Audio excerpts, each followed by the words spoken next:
Bonjour à tous. Euh, je vais donc vous expliquer, selon mon expérience, ce qu'il faut, au-delà du code, pour bien gérer un logiciel libre. Je me présente, je m'appelle Sébastien Dino. Je suis expert logiciel libre et open source et j'ai créé et j'anime l'Open Source Programme Office de CS.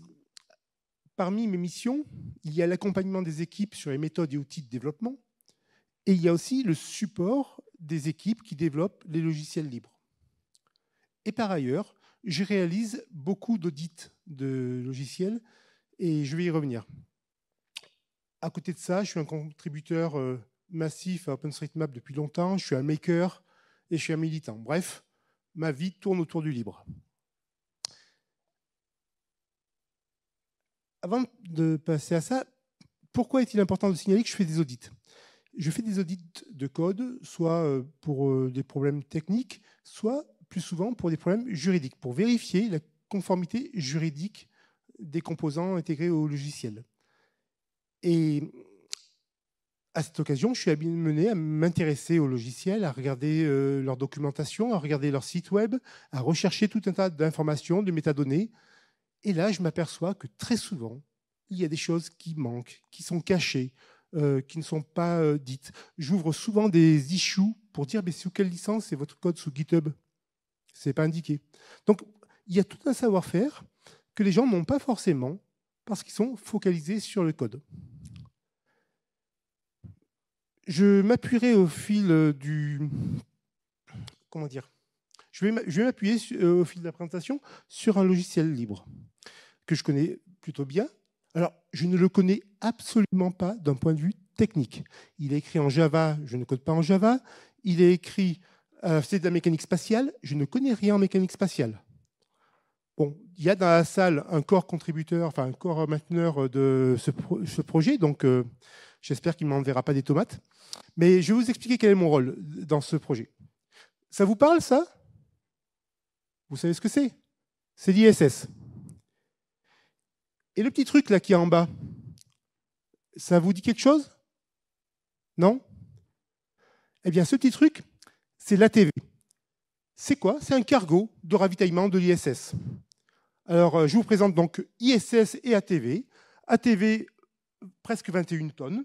ISS, 420 tonnes. Deux beaux bébés. Et ATV, il a deux missions. Ravitailler l'ISS. Enfin, il avait, parce que maintenant, on est passé à d'autres cargos. Mais de 2008 à 2014, ses missions, ça a été ravitailler l'ISS et remonter l'ISS. Parce que l'ISS, elle perd de l'altitude tous les jours. Donc, il fallait la remonter. Et le A de ATV, c'est automated. Donc, en fait, l'arrimage est automatisé. Il n'a besoin de personne pour s'arrimer à l'ISS. Ceci étant, ce n'est pas le cas de sa trajectoire d'approche. Et donc, quand vous envoyez un joli bébé de 21 tonnes à proximité d'un autre gros bébé de 420 tonnes qui circule à 25 000 km/h autour de la Terre, vous devez faire quelques calculs de précision. C'est ce qu'on appelle, ceci et d'autres choses, la mécanique spatiale, le calcul d'orbite. Et ATV, il se trouve que les calculs de mécanique spatiale ont été assurés par une bibliothèque qui s'appelle Orekit. C'était en 2008, c'était sa première mission opérationnelle. Qu'est-ce que c'est Orekit ? C'est une bibliothèque de mécanique spatiale, donc, qui calcule les trajectoires, les orbites, les transferts. Elle est développée en Java. C'est un projet qui a été amorcé par CS Group, l'entreprise pour laquelle je travaille, en 2002. Elle est libre et open source, vraiment du libre et open source. On va voir, c'est dans sa plus belle expression. Elle est sous donc, licence Apache V2E. Elle et la bibliothèque mathématique sur laquelle elle s'appuie, c'est quasiment 1 million de lignes de code. Donc, et on regarde une gouvernance ouverte. On a 11 entités au sein du comité de pilotage. On a 10 committeurs externes. Donc, les committeurs, vous faites la distinction entre contributeur et committeur. Le contributeur, il demande la permission, il écrit du code et il demande la permission de pousser. Le committeur, on est en confiance, c'est quelqu'un qu'on connaît et avec lequel on travaille depuis longtemps. Et lui, il n'a pas besoin de demander la permission, il a le droit d'écrire ce code. Donc, en plus des développeurs de CS, on a 10 committeurs externes avec lesquels on n'a aucun lien contractuel, aucun lien de subordination, et pourtant, ils ont le droit d'écrire dans le dépôt d'Orekit. Sur les 6 release managers, on en a 3 externes. Alors, pareil, si vous travaillez dans une entreprise, la release, c'est un moment. C'est une version officielle du logiciel. L'entreprise joue un peu sa réputation, c'est son image. Habituellement, les entreprises, elles ont beaucoup de mal à lâcher prise à ce niveau. C'est elles qui veulent décider du calendrier et tout ça. Dans Orekit, non seulement ce n'est pas l'entreprise, c'est le comité de pilotage qui décide des releases, dans lequel il y a 11 entités, mais en plus, plus personne aujourd'hui ne s'étonne de voir une release officielle d'Orekit pilotée par quelqu'un de l'US Navy ou d'Airbus, Defence and Space. Et donc, on a quand même un certain nombre de contributeurs externes.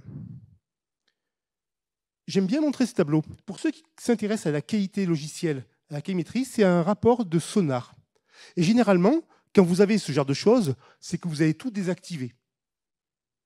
Vous avez désactivé tous les contrôles, tout est ouvert, c'est bon. Eh bien, croyez-moi ou non, dans Orekit, c'est plutôt le contraire. C'est des gens qui aiment la qualité, qui ont besoin de qualité. Ils vont envoyer un petit bébé de 21 tonnes à l'approche d'un gros bébé de 420 tonnes, à 25 000 km/h. Donc, ils chassent le bug. Pour eux, la qualité est essentielle. Et si tout était à zéro, si vous avez 96% de couverture du code par les tests, c'est parce que pour eux, la qualité est essentielle. Donc, c'est un projet qui est exigeant. Il demande des compétences métiers et de savoir bien coder et répondre aux attentes du projet en termes de qualité de code. Et puis mon rôle là-dedans, alors modestement, j'ai un rôle un peu d'arrière-plan. Je suis admin 6 des serveurs.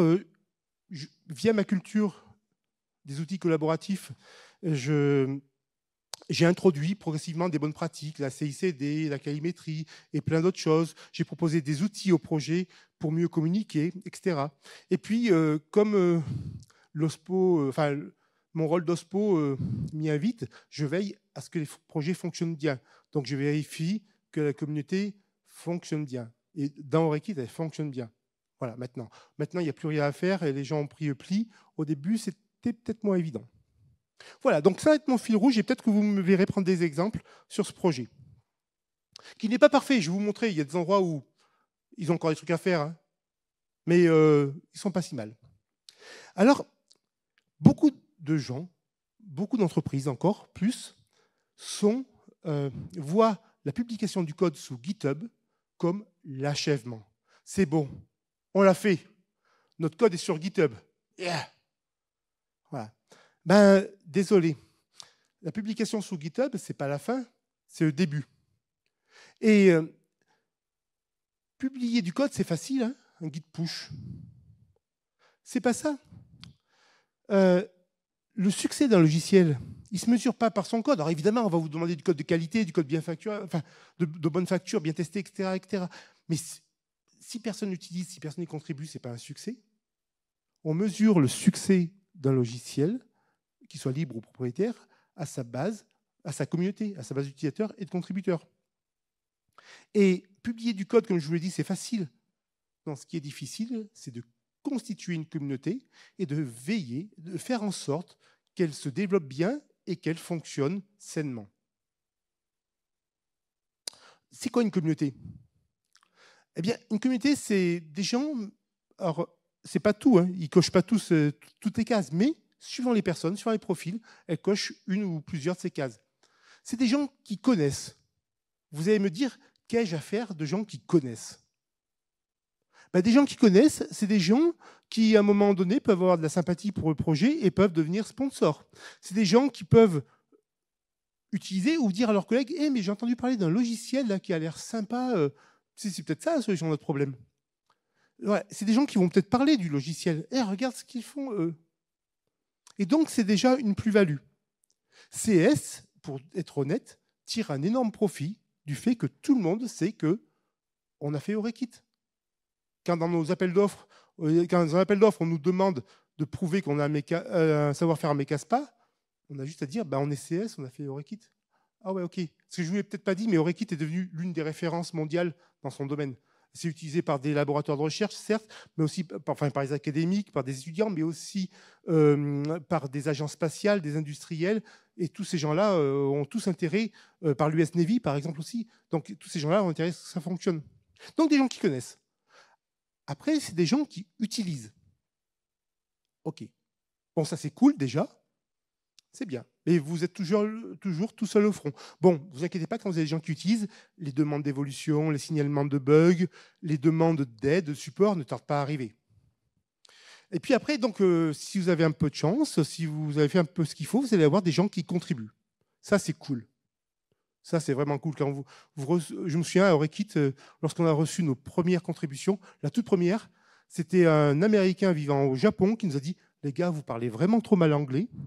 Je vous ai réécrit la doc. » Merci. Merci, c'est cool. Voilà. Et puis, c'est aussi une communauté, c'est des gens qui soutiennent. Et ça, c'est important. Parce qu'ils vont pouvoir vous soutenir de différentes manières, financièrement, en appuyant le choix de votre logiciel. Donc, ils vont aussi aider à votre développement. Même s'ils ne contribuent pas, même s'ils n'utilisent pas. C'est aussi important. Et tous ces gens-là, ils vont avoir à différents niveaux des attentes. Des attentes d'ordre technique, ça on s'en doutait, enfin je pense que la plupart d'entre vous s'en doutent, mais ils vont aussi avoir des attentes d'ordre juridique, on va y revenir, et puis des attentes d'ordre social, humain. Donc, on va voir un petit peu. Je vais vous expliquer déjà qu'il faut peut-être faire connaître votre projet. On va voir aussi ce qu'il faut faire au niveau technique, au niveau juridique, au niveau social. On va peut-être parler un petit peu de financement, et puis je vous pointerai quelques guides utiles. Alors, mettons-nous d'accord. Ce qui suit n'est pas un prérequis. La plus grosse bêtise que vous pourriez faire pour votre projet, c'est d'attendre d'avoir coché toutes les cases. Et le jour où vous avez coché toutes les cases, vous publiez. Non, voyez ça comme une feuille de route, comme quelque chose que vous devez avoir en tête, un point à atteindre. Même Orekit, dont je pense le plus grand bien, ne l'a pas complètement atteint, ce but. Mais c'est déjà un super succès. Donc, il y a un motto dans le livre, publier rapidement et publier fréquemment. Et vous améliorerez au fil de l'eau. Bon, essayez de ne pas partir trop dans la mauvaise direction, on va en parler. Mais voilà, publiez rapidement et vous ferez mieux au fil de l'eau. Faire connaître le projet. Donc, il va peut-être vous falloir un site vitrine pour avoir une référence. En parler, faire des annonces et des articles. Alors, les gens n'aiment pas forcément, mais franchement, forcez-vous, essayez sur les réseaux sociaux, sur des canaux spécialisés. Alors là, je reste très généraliste parce qu'évidemment, suivant qu'il s'agit d'une bibliothèque, d'une application, que de l'embarquer, du SI ou quoi que sais-je, les canaux ne sont pas du tout les mêmes. Ils peuvent être métiers purement techniques, etc. Mais identifiez-les et communiquez. N'hésitez pas aussi à faire des conférences. On a une collaboratrice aujourd'hui de CS qui a fait sa première conférence. C'est chouette, c'est génial. Et j'espère que c'est que sa première. Et elle a parlé de logiciels libres. Voilà, il faut les faire connaître. Des interviews, des podcasts, il y a plein de choses. Et surtout, soyez certains d'une seule chose. Les gens ne vont pas venir vers vous spontanément. Ils ne vont pas dire « Eh, mais ça fait 3 mois que je n'ai pas regardé le site d'Orekit. Et qu'est-ce qu'il y a de neuf? Si ça se trouve, ils ont fait des trucs. Tiens, je vais aller voir le code et je vais faire un diff. » Ça ne marche pas comme ça. Non, non. Soyez proactifs, annoncez, expliquez que vous évoluez. Même si vous n'avez pas fait une release, dites « Ouais, on avance, on est sur tel sujet. » Voilà. Veillez à avoir une communication régulière. Régulière ne veut pas dire intensif. Ça ne veut pas dire que le matin, quand vous avez déjeuné, la seconde chose à faire de la journée, c'est publier un post sur Orekit. Non. Non, non, mais de temps en temps, vous annoncez, vous expliquez un petit peu ce qui fait intérêt, dire qu'il y a des nouveaux committeurs, dire, enfin, plein de choses. Voilà, soyez proactifs. Et puis, vous devez peut-être vous poser la question des attentes. Parce que comprenez bien que si les gens utilisent votre logiciel ou y contribuent, c'est simplement parce que votre logiciel répond à leurs attentes. Alors, si on réfléchit aux attentes des potentiels utilisateurs, de manière générale, Bon, ben, clairement, ils vont vouloir une réponse ergonomique et efficace à leurs besoins. Tout à l'heure, il y avait Jean-Baptiste Kampf, pour ceux qui ont assisté à ces conférences, qui a dit des choses intéressantes. Il a dit ben, on mise sur l'IA pour faire du sous-titrage. En France, on s'en fiche, tout est traduit. Mais ce n'est pas le cas dans tous les pays. Ah, donc ce n'est pas son besoin à lui, mais c'est un besoin d'utilisateur de VLC. Quand il parle de LibCaca qui fait de l'ASCII art, enfin, qui rend la vidéo sous forme de flux ASCII art, eh bien, c'est intéressant pour des gens qui veulent vérifier que les flux passent. Ce n'est pas son besoin à lui. Il l'a fait parce qu'il savait qu'il y avait un intérêt et que bon, ça pouvait être utile. Ils veulent évidemment, les gens, un outil facile à mettre en œuvre.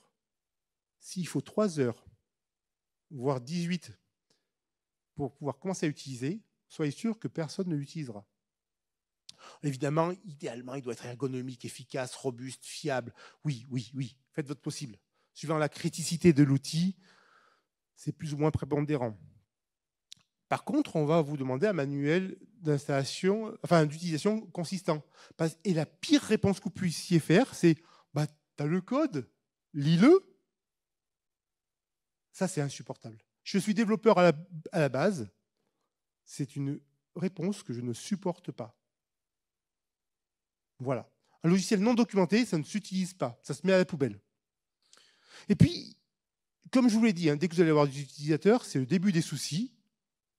Gentils parfois, mais soucis. Et donc, ils vont vouloir échanger avec vous. Il faut leur proposer un lieu d'échange.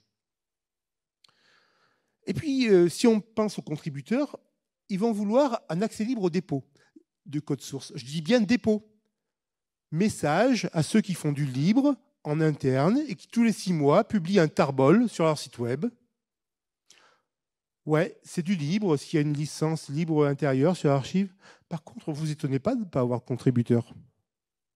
Parce que personne ne peut contribuer à un logiciel qui ne peut pas suivre au quotidien. Et tous les 6 mois, c'est « Oh, un paquet surprise, oh, je vais déballer, je vais voir ce qu'il y a dedans, ça va être super chouette. » Non, vous n'aurez pas de contributeur. Donc, votre dépôt de code doit être public et si possible, vous devez le publier au fil de l'eau. Ils vont avoir besoin d'une documentation technique pour plonger dans votre code. Et puis, proposez-leur des outils collaboratifs efficaces au goût du jour. Faites un effort, si jamais votre pile technologique ne tient plus la route, changez. Évidemment, la qualité de conception et de codage, ça ne nuit pas. Tout à l'heure, Jean-Baptiste en parlait, il disait que dans VLC, la qualité de code était importante. Pour Orekit, c'est essentiel. Et surtout, inversez le miroir. Dites-vous que est-ce que vous collaborez quand vous ne vous sentez pas en confiance et quand vous pensez qu'en face, on vous cache tout ou beaucoup de choses?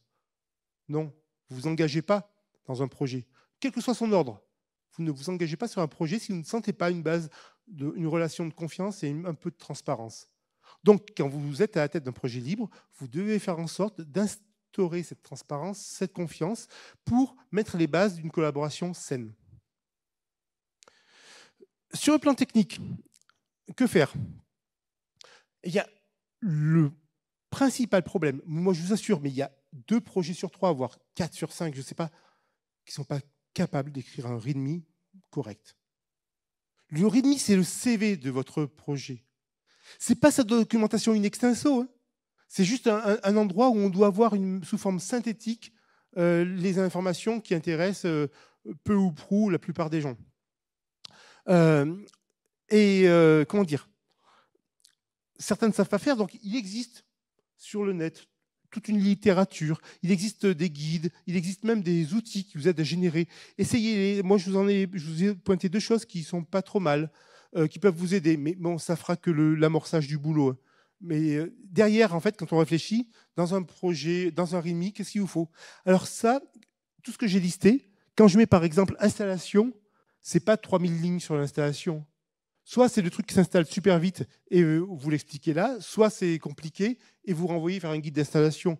Pareil pour beaucoup d'autres choses. Mais bon, vous avez le nom du projet, une courte description, le nombre de README, le nombre de projets où en lisant un README, je ne sais pas à quoi sert le logiciel. Vous n'en reviendriez pas. Piochez au hasard dans GitHub, vous allez voir. Les badges, alors c'est sexy, mais évitez le sapin de Noël. Si, il y a certains qui sont sympas pour montrer que vous adhérez à des pratiques, que vous avez des niveaux de qualité, etc. OK. Mais sinon, ouais, pas trop. Shield.io vous permet de générer des badges comme vous en voulez. Voilà. Les visuels, ça peut être sympa pour se faire une idée très vite. Mais ils doivent être simples, tout. Mais si on veut se faire si vous voulez que vos utilisateurs voient un petit peu s'il y a lieu, hein, une bibliothèque graphique, enfin une bibliothèque de calcul intensif comme Orekit, un visuel, un tableau de chiffres, ouf, non. Voilà. Et puis donc j'ai parlé d'installation. L'usage qui doit être synthétique, c'est plus une mise en train. Pareil, le support, où est-ce que les gens peuvent trouver du support? La feuille de route, s'il y en a une, c'est sympa de la pointer pour que les gens aient le point d'entrée. Là, pareil, la contribution, bah, c'est le pointeur vers le guide de contribution, on y reviendra. Dire merci aux gens quand votre projet doit vraiment des choses importantes à d'autres personnes, c'est bien aussi. Et puis, le copyright et la licence.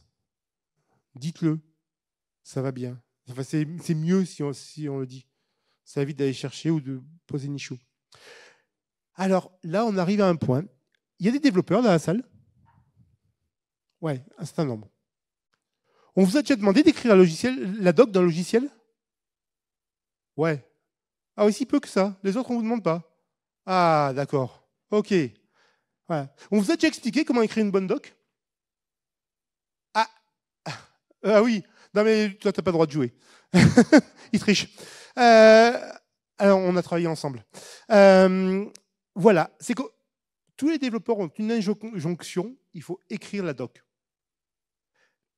À part quand vous avez des processus très lourds d'entreprise avec un plan de documentation plus ou moins utile et très formel, on ne vous explique, et encore, quand vous avez ce plan, même quand vous avez ce plan, on vous explique la structure qu'il doit avoir, on ne vous explique pas ce que doit contenir la doc. On ne vous a jamais expliqué. Non, vas-y, écris la doc. T'es grand, tu te débrouilleras. Non. Eh bien, moi, je vous conseille cette ressource. C'est The Documentation System, faite par l'auteur de la documentation de la bibliothèque, la personne qui a pensé à la documentation de la bibliothèque standard Python. Vous verrez, c'est un site web qui se lit in extenso en une grosse demi-heure. Si la lecture, ce n'est pas votre truc, il y a une vidéo d'une demi-heure aussi qui dit à peu près la même chose, sous une forme un peu différente, etc.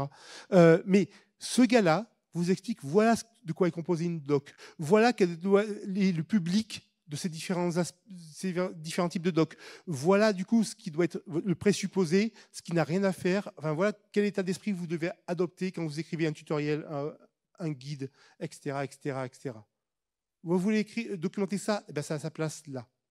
Franchement, ça démystifie la doc et c'est simple à suivre. Je vous dis, hein, et il faut le lire, le relire de temps en temps. C'est une demi-heure de lecture. On est en France. C'est connu, les langues étrangères ne sont pas notre fort. Donc, on peut encore voir pas mal de logiciels qui sont codés, voire commentés, documentés en français. Je comprends, hein, c'est une difficulté pour moi aussi, l'anglais, mais franchement, utilisez l'anglais pour maximiser vos chances de réutilisation à l'échelle mondiale et de contribution à l'échelle mondiale. Si vous n'êtes pas à l'aise, à minima, pour amorcer, commencez à coder en anglais et à écrire les commentaires en anglais. Au pire, vous aurez un jour un Américain habitant au Japon qui vous dira bah, vous êtes vraiment trop nul en anglais et qui vous filera un coup de main. Mais voilà, faites cet effort-là. Et puis, vous avez de nos jours des traducteurs automatiques comme DeepL. Vous avez des correcteurs qui vérifient que vous n'avez pas écrit les choses un peu n'importe comment. Vous avez un truc qui existe. Alors, ce truc-là, ça existe depuis 25 ans. Le grand dictionnaire terminologique. Merci à nos amis québécois. Parce qu'en fait, suivant le domaine de la technique que vous adressez, un mot ne se traduit pas de la même manière. Voilà. Et donc, pouvoir interroger en disant « Ok, moi, mon domaine, c'est la mécanique. Comment on traduit bielle ?» Voilà. Moi, je suis dans l'informatique. Comment on traduit un serveur? On est d'accord, ce n'est pas un waiter. Ouais, d'accord. OK. Et voilà. Et après, vous avez des dictionnaires très intéressants, des dictionnaires que Cambridge Dictionary, vraiment, c'est une mine d'informations. Mais faites cet effort. Si votre projet, comme je le disais tout à l'heure, nécessite d'installer 43 dépendances, un compilateur, la bonne version du compilateur, de lire 4 km de doc, de s'arracher les cheveux pour comprendre pourquoi ça ne veut pas compiler sur votre machine, etc., vous êtes sûr que personne ne l'utilisera. Donc, veillez à fournir une forme prête à l'emploi. Alors là aussi, c'est un terme généraliste parce que suivant le type de logiciel que vous utilisez, suivant son contexte de déploiement, etc., la bonne forme, il peut y en avoir plusieurs, mais la bonne forme, ça peut être un binaire statique ou empaqueté avec toutes ses dépendances. Ça peut être donc un paquet pour distribution ou pour votre langage, parce que beaucoup de langages modernes proposent un gestionnaire de paquets qui vont être téléchargés sur une source les dépendances, donc pensez à le faire. Et puis ça peut être aussi, sinon, ou en plus, une image Docker, un script Docker Compose ou un chart Helm pour déployer sur Kubernetes. Voilà. Et puis il vous faut un guide de démarrage, un getting started, des tutoriels, enfin, des choses qui vont vous permettre d'amorcer la pompe, qui vont permettre aux gens de commencer à mettre en œuvre. Et il vous faut favoriser l'échange. Favoriser l'échange en mettant à disposition un outil de signalement de bugs et de demande d'évolution, un forum moderne. Alors quand je dis un forum moderne, les PHP, BB et compagnie, vous oubliez. Non, je pense plutôt à des outils comme Discourse. Au niveau de Discourse, je n'en connais pas d'autres. Il y en a peut-être d'autres, hein. Je ne suis pas omniscient. Mais franchement, Discourse, c'est génial. À une époque, Orekit utilisait des diffusions. Et les diffusions, ça a beaucoup de travers. Ça a quelques avantages pour des vieux comme moi, mais ça a beaucoup de travers. Et en 2018, j'ai dit à Orekit, à l'équipe Orekit, les diffusions, les gars, c'est plus au goût du jour. Moi, je vous propose Discourse. Je vais vous faire une démo, vous allez voir, ça permet de coloriser du code, ça permet de joindre des documents, des images, ça permet d'interagir de manière beaucoup plus riche, etc. etc. Ça crée de la connaissance qui est en ligne, qui est pérenne, qui est indexable et donc trouvable. C'est génial. Je leur ai présenté ça et ils ont dit banco, vas-y, on déploie un Discourse. Ce à quoi je ne m'attendais pas, c'est qu'en quelques semaines, le trafic a été multiplié par 2,5 par rapport aux listes de diffusion. Preuve que les listes de diffusion étaient un frein, que les gens ne voulaient pas s'abonner et qu'ils ont préféré de très loin le Discourse. Aujourd'hui, la mécanique spatiale, on est d'accord, hein, ce n'est pas Candy Crush, ce n'est pas des millions d'utilisateurs, c'est vraiment un microcosme. Eh bien, sur le forum d'Orekit, vous avez, alors, je crois, à l'heure actuelle, environ 800-850 comptes actifs. Vous avez beaucoup de messages échangés par jour. Je crois que on doit être hors bot, donc vraiment de visiteurs identifiés ou non identifiés, on doit être aux alentours des 22 000 pages par mois, en fait, vues. Donc c'est énorme. C'est vraiment le point de rencontre de la communauté. Alors il y a plein de projets qui vous diront Discord, ouais, c'est génial, non, mais optez pour Discord. Alors au-delà du fait que c'est un logiciel propriétaire et je ne vais pas développer mon avis sur le sujet aujourd'hui, ce n'est pas le sujet. C'est une messagerie instantanée. C'est tir et oubli. Vous étiez là le jour J, vous avez vu passer l'échange, vous avez pu y participer, vous avez pu en prendre la graine, génial. Vous étiez en vacances, vous n'étiez pas dispo, tant pis pour vous. Ça ne crée pas un contenu indexable, ça ne crée pas un contenu qui est trouvable, et vous ne pouvez pas interagir de manière asynchrone. Enfin, si, mais dans une certaine limite de temps. Sur le forum d'Orekit, il y a des gens qui, des fois, déterrent des sujets qui ont 6 mois pour dire hey, tiens, mais moi, je me retrouve confronté avec ce problème-là, mais avec d'autres conditions, d'autres paramètres, etc. Bon, voilà. Et puis, donc, comme je l'ai dit, ouais, vous oubliez les diffusions. Hein. Ça ne se fait plus. Vous devez aussi donc, faciliter la contribution. Et pour faciliter la contribution, vous devez proposer un guide de contribution. Dans ce guide de contribution, ça va vous permettre de guider les gens, du coup de faciliter la mise en jambe, enfin l'entrée dans le projet. Vous allez, et déjà, est-ce que dans ce qu'on a vu jusqu'à présent, vous avez déjà dit quelque part que les contributions étaient bienvenues? Non. Et il y a quelques années, je n'ai pas fait gaffe. Orekit avait un guide de contribution. Et puis, ça a commencé par Git clone. Ah bah dis donc, comme entrer en matière. Alors, je me suis permis une petite contrib, un petit patch. Salut les gars, bonjour. Ah, vous envisagez de contribuer? C'est génial, merci. Merci par avance, c'est chouette, cool. Bon, ben, et sachez que vous pouvez contribuer de plein de manières, évidemment par du code, mais déjà, si vous participez au forum et que vous apportez votre expertise, c'est déjà de la contribution. Si vous soumettez des bugs ou des demandes d'évolution, c'est cool, ça nous aide. Et puis, vous savez qu'il y a la documentation et qu'on peut toujours parfaire, on peut toujours écrire des tutoriels supplémentaires, puis on a un site web, etc. Enfin, voilà. Dire toutes les manières de contribuer qu'il y a. Je ne connais pas Java, je ne connais pas la mécanique spatiale, je pense être utile au projet Orekit. Donc, il y a d'autres manières que le code de contribuer. Vous devez aussi faciliter la prise en main. Donc, effectivement, vous avez appelé un git clone, etc. Vous avez expliqué à la personne comment en compiler, etc. Mais peut-être lui expliquer comment on déploie l'environnement. Si vous êtes dans un projet qui a un environnement de développement un peu complexe, eh bien, l'expliquer, comment faire simple, voire filer des scripts pour déployer automatiquement l'environnement de développement, voire même fournir une image Docker qui contient toutes ces dépendances, tous les outils. Ça peut être sympa. Et puis, vous devez, plutôt que de rien dire et de rabrouer les gens, « Ah non, mais tu as contribué, ouais, c'est sympa, mais bon, mince, tu n'as pas écrit les tests. » Ou alors, « Et la doc, c'est pour les chiens? T'attends peut-être qu'on la fasse pour toi? » Non. Non. Alors déjà, on ne répond pas comme ça. Hein. Parce que si moi, je vois quelqu'un répondre comme ça sur un forum, il y a un dino qui débarque et qui met une petite tape derrière la tête. Ça, c'était il y a 15 ans dans Orekit. Aujourd'hui, ils sont géniaux. Franchement, c'est une communauté géniale qui me scotche au quotidien par leur savoir-vivre, leur savoir travailler ensemble, leurs bonnes pratiques, et c'est top. Voilà. Il y a 15 ans, c'était un peu plus rude. Mais donc, voilà, expliquez vos attentes. Vous voulez que ce soit testé, OK, qu'il y ait la documentation, etc. etc. Enfin, expliquez tout ce que vous attendez, parce qu'il n'y a pas que les contributeurs et utilisateurs qui ont les attentes. Le projet a des attentes. Au Orekit, on ne veut pas que la TV ou son successeur fasse un strike dans l'ISS. Certes, ça rapporte beaucoup de points, mais très ponctuellement. Après, on vous fait quelques reproches.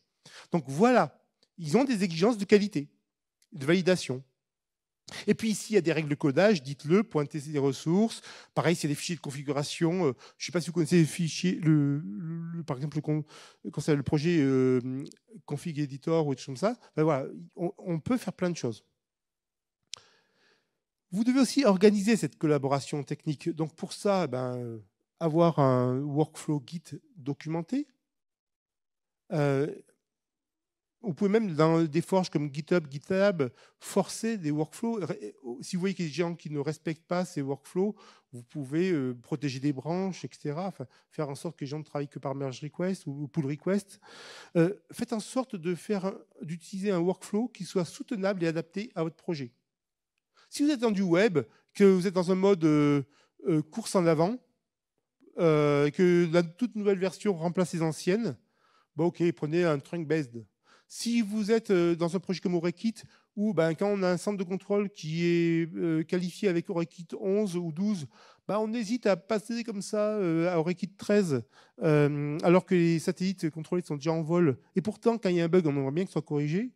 Là, vous allez peut-être avoir besoin d'avoir des release branches pour pouvoir faire des patchs sur les différentes releases, différentes versions.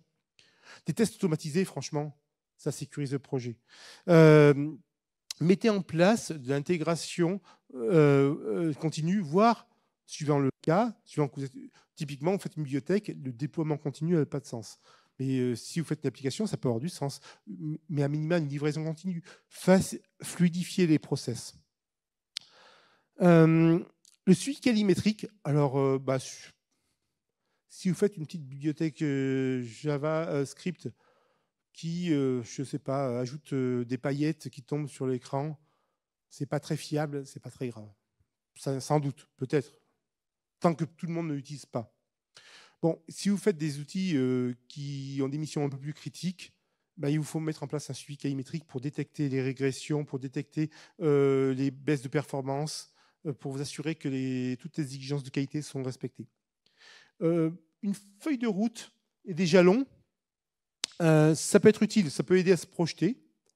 La feuille de route, on voit un petit peu ce qui est prévu de faire. On peut même du coup voir qu'il y a un développement qui est prévu, s'y intéresser et se greffer sur dire « Ah, mais ce sujet-là m'intéresse, je veux bien contribuer ».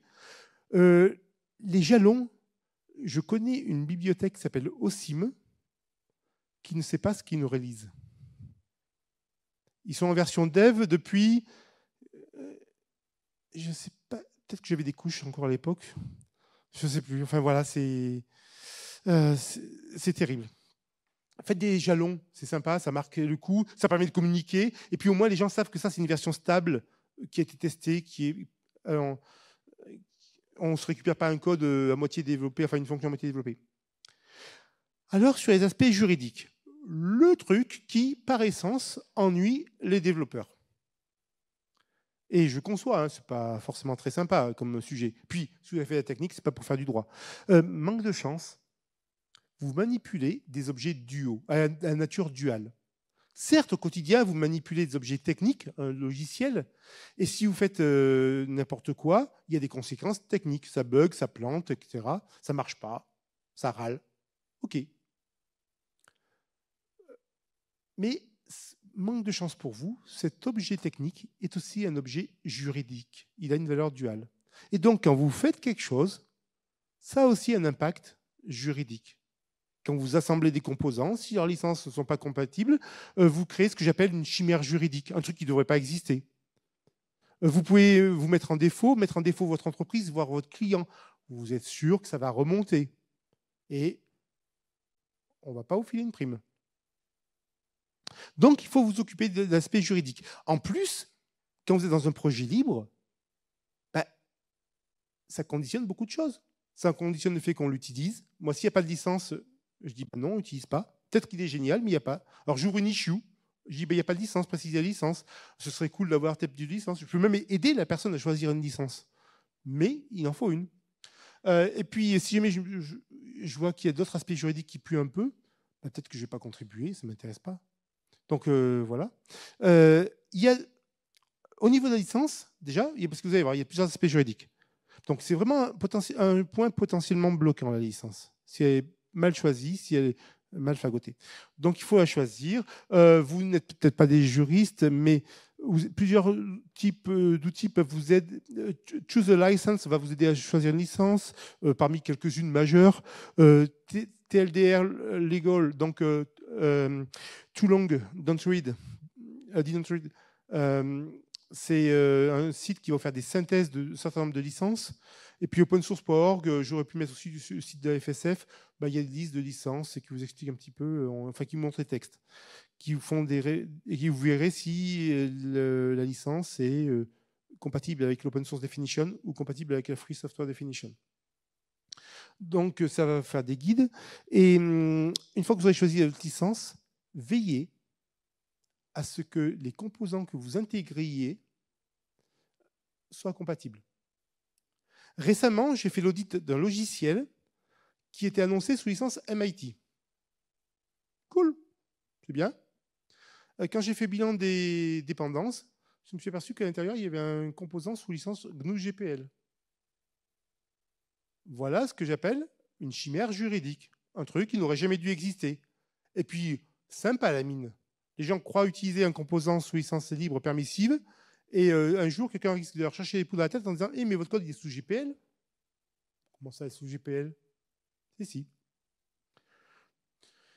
Et puis, la plus mauvaise idée que vous puissiez avoir, c'est d'écrire votre propre licence. Franchement, moi, je vois une licence que je n'ai jamais vue. Alors, soit on me demande un audit, et je vais la lire, etc. Soit on me dit, non, mais conseille-nous un composant. Et déjà, il y a une licence complètement exotique que type a écrit sur un coin de table. Bon, déjà, je vais quasiment disqualifier ce composant. Par exemple, l'Agence spatiale européenne, pour elle, open source, et elle n'a pas tort de considérer ça pour ne pas se faire refourguer n'importe quoi, ça veut dire licence identifiée par l'OSI comme conforme à l'open source definition. Donc voilà, chaque fois que vous choisirez une licence exotique, en France, vous avez une licence Cécile. C'est super, mais en dehors de la France, ça ne parle à personne. C'est un frein à l'adoption ça a été longtemps un frein à l'adoption de Scilab, et du coup, Scilab a fini par choisir GPL. Au niveau européen, vous avez le UPL, à ne pas confondre avec l'EPL. Oui, c'est pas mal, elle est traduite en 23 langues, mais bon, en dehors de l'Europe, ça parle à personne. Ouais, essayez de prendre des licences majeures, connues, etc. Et je ne vous parle pas des licences de l'ESA, il y en a 6, 3 libres, 3 presque libres, qui existent en 7 versions, avec en plus l'une d'elles qui a une clause facultative. Donc, en fait, il n'existe pas 6 licences, mais 8. L'autre problème, c'est les droits patrimoniaux. À qui appartient, in fine, le code? Alors, si rien n'est fait, le code appartient à qui l'a écrit ou qui a payé la personne qui l'a écrit. Mais bon, rester dans le flou, ce n'est pas génial. Vous avez 3 stratégies possibles. La première stratégie, c'est ce qu'on appelle le copyright assignment ou le transfert des droits patrimoniaux. C'est-à-dire qu'en fait, le porteur du projet exige que tous les contributeurs lui transfèrent les droits patrimoniaux, le copyright. Pour lui, c'est super confortable parce qu'après, comme il est le seul ayant droit, il fait ce qu'il veut. Alors, il faut savoir que c'est clivant. À moins que vous appeliez la FSF, ne le faites pas. La FSF le fait pour de bonnes raisons. Elle le fait parce que, comme elle est la seule ayant droit sur les logiciels du projet GNU, si on veut attaquer le projet, on n'a pas d'autre choix que d'attaquer la FSF. Elle a les moyens de se défendre et au pire, elle pourrait appeler à l'aide et appeler au financement et plein de gens la financeraient pour qu'elle puisse se défendre à la hauteur des enjeux. Bon, ok. Mais même si c'est à la FSF, même si c'est pour la bonne cause, il y a des gens qui disent « Ah ben non, moi je ne contribue pas à GNU parce qu'ils exigent le transfert du copyright. » Alors, si vous appelez Sébastien Dino ou je ne sais pas quoi, que vous exigez le transfert de copyright, vous pouvez toujours les attendre, les contributions, je vous assure. Les accords de contribution du type CLA, donc ce sont des accords où les contributeurs gardent leurs droits, mais pour sécuriser les projets, ils disent « Ok, d'accord, je vois Orekit est écrit sous licence, enfin est diffusé sous licence Apache, et moi, je suis d'accord pour que mon code soit diffusé avec Orekit sous licence Apache V2. » Alors, ça, c'est pas mal. Alors, généralement, par exemple, dans ces cas d'Orekit, mais on a copié sans vergogne la stratégie de la Fondation Apache, le CLA se divise en 2 documents. L'ICLA pour Individual Contributor License Agreement et le C, c'est pour Corporate Contributor License Agreement. L'individual, c'est le gars dit c'est bon, je suis l'auteur du code, ou alors j'ai vérifié que les dépendances que j'intègre sont bien sous licence conforme et tout, donc je sais ce que je fais. Et oui, je suis d'accord pour que mon code soit intégré sous licence Apache à Orekit. Le second, c'est surtout dans le cadre d'Orekit, où c'est un projet qui est quand même à la base fait pas mal dans le milieu professionnel, c'est je suis l'employeur de ce monsieur ou de cette dame, et moi, employeur, j'autorise cette dame ou ce monsieur à contribuer au projet libre Orekit. Et à verser ce code. Donc, ça sécurise le projet. Pendant longtemps, on a cru que c'était la panacée parce que voilà, ça semblait blindé. En fait, il y a quand même quelques problèmes. C'est que les gens... Alors déjà, c'est une lourdeur administrative. À gérer ça pour l'équipe, c'est un peu lourd, dingue. Ça retarde les contributions, il faut obtenir les accords, etc. Donc ça retarde les intégrations du code. Et puis les gens ont parfois un peu de la gêne en disant « Ouais, mais il faudrait quand même que ton employeur il signe ça. » Bon, dans les faits, pour info, on n'a à peu près pas eu de refus. Et la seule fois où il y a eu un refus, ce serait assez drôle, mais j'ai pas le temps. Et c'était en fait, ça s'est très bien fini. Mais surtout, il y a un autre problème, c'est que les gens, ils oublient de dire qu'ils ont changé d'employeur. Et que donc, il faudrait mettre à jour le CLA pour qu'il soit toujours valide. Et donc, vous croyez que vous avez sécurisé, mais pas du tout. Alors, pour lutter contre ça, par exemple, la Fondation Eclipse, qu'est-ce qu'ils font? Les CLA ont une durée de validité limitée de 3 ans. Où tous les 3 ans, vous devez refaire l'ICLA, CCLA. Alors, c'est pas mal vu. Bon, mais 3 ans, c'est arbitraire. Et puis surtout, ça accentue le problème principal du CLA, c'est sa lourdeur administrative. Du coup, on a pas mal d'entreprises, de projets qui depuis... Alors quand je dis des projets ou des entreprises, par exemple dans l'eau, il y a Red Hat, il y a GitLab et compagnie, qui ont abandonné le couple ICLA-CCLA pour passer sur ce qu'on appelle le certificat d'origine du développeur, le DCO, Developer Certificate of Origin. C'est un petit texte court d'une vingtaine de lignes qui dit, grosso modo, qui laisse reposer toute la... C'est moins sûr au niveau juridique, mais ça laisse reposer toute la responsabilité sur le contributeur. Ça dit, moi, contributeur, j'ai vérifié que j'avais le droit de faire ce que je fais, et etc. Je le fais correctement. Et oui, je suis d'accord pour que vous intégriez ça. Et pour faciliter encore plus, ce n'est pas des documents qu'on signe et qu'on envoie. Non, c'est un champ par convention qui est ajouté au commit Git avec l'option "-s", sign it off. Et par convention, l'ajout de ce champ veut dire j'adhère au DCO et je soumets mon code sous le format DCO. Et comme c'est à chaque commit, enfin à chaque commit, oui, à chaque commit, c'est renouvelé du coup à chaque fois systématiquement. Et ça peut même, vous prenez Codium, enfin VS Code, vous pouvez même configurer Codium pour qu'automatiquement il rajoute le "-s" et donc le champ sign it off. Sur le plan social, que faire? Alors, sur le plan social, il faut favoriser l'éclosion d'une communauté. On est dans l'humain. Hein. J'ai parlé de technique, de juridique, mais on est avant tout dans l'humain, dans le libre. Donc, il faut répondre aux attentes non techniques des utilisateurs.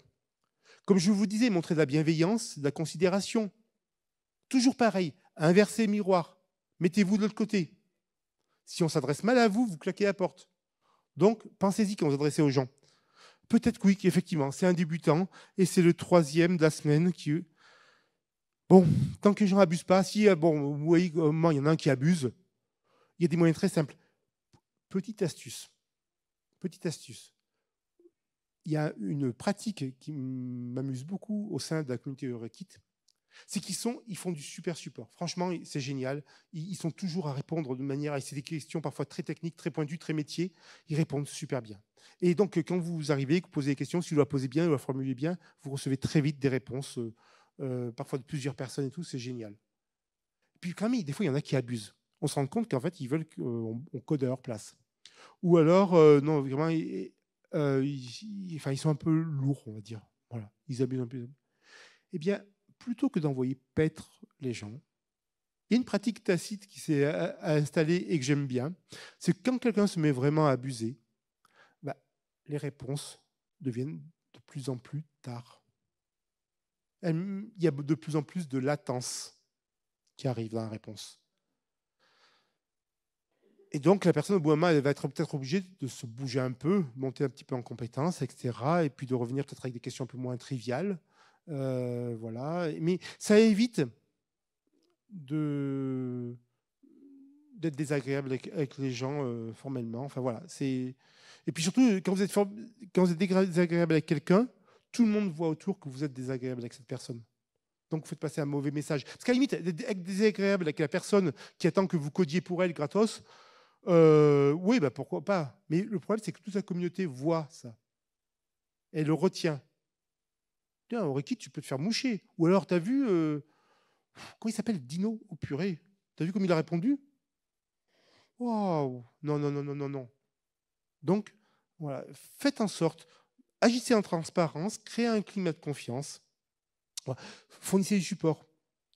Airbus, lorsqu'ils ont fait leur Airbus Defence and Space, quand ils ont fait leur coming out, ils ont dit ouais, on utilise Eurekit depuis 4 ans en fait et on va se mettre à contribuer et tout ça, c'est génial.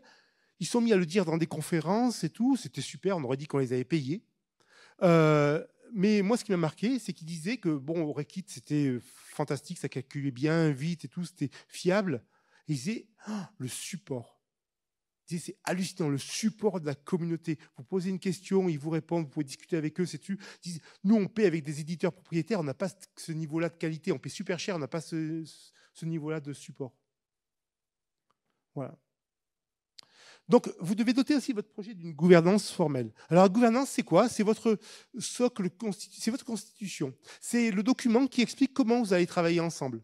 Alors, vous allez peut-être mettre aussi l'objectif du projet pour que tout le monde soit d'accord sur le cap, mais vous allez indiquer le socle de principes et de règles de fonctionnement. Et en la publiant, cette gouvernance, vous allez faire en sorte que ces règles de fonctionnement soient connues de tous et de toutes. Et ça va vous... Comment dire? Ça introduit de la transparence, de la confiance, ça permet de l'engagement des gens. Ils savent dans quoi ils s'aventurent. Ok, le projet, c'est ça son objectif. Les décisions sont prises comme ça, par ces personnes-là. Ok. Ah, il y a ces rôles-là dedans. Ok, très bien, d'accord, je sais, ça me convient pas, je passe mon chemin, mais ça me convient, je m'engage. C'est vraiment bien. Faites cependant attention, j'ai vu des projets, une constitution, vous savez ce que c'est quand même. C'est un truc assez sacré, hein, on n'y touche pas tous les 4 matins. Donc, ça sacralise les règles. Bah, Orekit, qui existe depuis 22 ans, dans sa gouvernance, il est encore écrit que les contributions se font par patch envoyé par mail. Alors, je vous rassure, il y a belle lurette que ce n'est plus le cas. Mais je pense qu'à un moment, quand j'aurai le temps, ça voudra un patch et une V5 de la, contribution, de la gouvernance, et il va falloir que PMC se prononce. Je vais leur suggérer ça, quand même. Et 2-3 petites broutilles. Donc, évitez quand même de tout sacraliser. Il faut avoir de la souplesse. Un guide de contribution, ça ne se met pas dans la gouvernance. Vous avez 4 modèles de gouvernance. Je ne vais pas pouvoir beaucoup les développer. Vous avez dictateur bienveillant à vie, donc BDFL, ça c'est Linus Torvalds avec le Linux. Sympa pour la personne qui pilote le projet, très dur pour les autres, et ça pousse au fork très vite. Vous avez la méritocratie. Donc ça, c'est un pouvoir qui est distribué et qui est fonction du mérite que vous accumulez. C'est comme ça que fonctionne Orekit. Alors, en apparence, c'est extrêmement vertueux. Le problème de la méritocratie, c'est qu'on ne remet jamais en cause le mérite des personnes. Or, vous avez des personnes qui ont été très méritantes il y a 10 ans, il y a 15 ans, mais qui ne font plus rien dans le projet. Mais tout le monde sait ce qu'on leur doit historiquement. Et donc, ces personnes continuent à être écoutées. En plus, elles sont membres du PMC, elles sont membres des autorités de décision, etc. Et quand un jeune développeur qui, lui, par contre, patch, envoie des codes, des contributions tous les jours, il s'exprime. Si le vieux, il est plus d'accord, alors le vieux, il fait partie du PMC, lui, il est jeune contributeur, mais personne n'écoute. En fait, c'est pas normal. Et donc, la méritocratie, elle a un travers, elle recrée des mécanismes de caste. Donc, soit il faudra avoir une méritocratie sage, qui sache dire à un moment, toi, tu n'es plus actif, donc tu sors du PMC, place à de nouveau. Mais ça se fait pas dans les méritocraties. Non, ça se fait pas. Mais soit il faut peut-être réfléchir à autre chose. Et ça, c'est ce qu'ont fait les gens qui ont pris un modèle qu'on appelle démocratique. Grosso modo, on va mettre, comme dans nos démocraties, des élections, des mandats à durée déterminée, des renouvellements, soit par entier, par tiers, par moitié, tous les 1, 2, 3 ans, etc. Et le pouvoir tourne. Et les personnes doivent du coup candidater individuellement et expliquer quelle est leur vision du projet, quel est leur objectif. Enfin bref, elles doivent vendre leur candidature, elles doivent faire leur campagne politique. On renouvelle. Et puis après, il y a un modèle libéral où là, c'est la démocratie. C'est ceux qui font ont raison, et puis on va baser sur du consensus mou, etc. Ouais, pas forcément facile de tout éviter. Les gouvernances, vous n'êtes pas obligé de partir de zéro. Là, vous avez minimum viable governance. C'est un projet qui vise à fournir une gouvernance de projet d'organisation minimaliste. Vous avez governing open avec pas mal de questionnements, pas mal de guides, etc. C'est pas mal. Et vous avez aussi plein d'autres choses. Ah oui, dernière chose, il faut que vous adoptiez un code de conduite. C'est mon objectif pour 2025 pour le projet Orekit. Le projet Orekit, la communauté fonctionne tellement bien, les gens sont tellement bisounours qu'ils n'ont jamais vu l'intérêt de prendre un code de conduite. Mais c'est vrai, quand on voit que c'est que des bons citoyens. Bonjour les gars, tiens, j'ai pensé à ça. Regardez, j'ai réfléchi, il y a 4 scénarios, j'ai fait les diagrammes et tout, j'ai évalué les stratégies. Je propose qu'on utilise ça, qu'est-ce que vous en pensez? Ah ouais, c'est cool, oui, tu as raison. Mais attends, mais tu ne prends pas en compte ce cas-là. Ah oui, tu as raison, je vais réfléchir, je reviens, je refais ma copie, je reviens. Ben oui, quand vous êtes comme ça, vous n'avez pas besoin de code de conduite. Mais le problème, c'est que le jour où une personne toxique va débarquer, comment vous lui expliquez que ce n'est pas du délit de sale gueule, mais que son comportement, son attitude, sa façon de faire n'est pas acceptable? Comment on lui dit? Et on n'est pas arbitraire. C'est contraire aux règles du projet. Il faut en avoir. Donc ça, c'est un code de conduite. Et croyez-moi, ce que j'ai vu dans certains projets libres m'a rendu sûr qu'il faut un code de conduite. Et pourtant, à la base, je ne suis pas politiquement correct. Donc, une licence, c'est un cadre légal de collaboration et la gouvernance, c'est un cadre social. Bon, financement, je fais en 10 secondes. Même si le logiciel est libre, il a un coût. 42 Aneum, rien que pour CS. Les serveurs, la CI et compagnie, c'est 2550 € par an. Les Orchidées, donc pour la communauté, c'est plusieurs dizaines de milliers d'euros chaque édition. Et puis les plateformes SaaS, ne croyez pas que ce soit gratos. Quand on commence à avoir un projet qui a de l'ampleur, qui consomme beaucoup de ressources, ça devient payant, ça peut devenir très cher. Bref, il faut les financer, tout ça. On peut financer par des moyens humains et par de l'argent, mais aussi on peut fournir du mécénat par nature en accueillant des événements, en faisant plein de choses, mettant à disposition des moyens, des machines. Et voilà, je vais boucler. Ah oui, vous pouvez essayer de vous adosser à une fondation. Il y en a qui savent financer les projets ou qui savent vous fournir l'hébergement. Et des guides utiles pour terminer. Je vous invite à consulter tous ces guides. Celui-ci est intéressant, il vous permettra de vérifier que vous suivez tout un tas de bonnes pratiques. C'est de l'auto-évaluation, on vous demande quelques preuves à chaque fois. Mais Orekit a beaucoup progressé grâce à ça. On a le premier niveau à 100%, le second à 89% et le troisième à 57%. Voilà. Quelques crédits sur ce que j'ai utilisé. Et vous pouvez télécharger. J'ai mis en première page, et puis je posterai sur le site de Capital du Libre l'URL. Vous pourrez télécharger le support. Merci bien.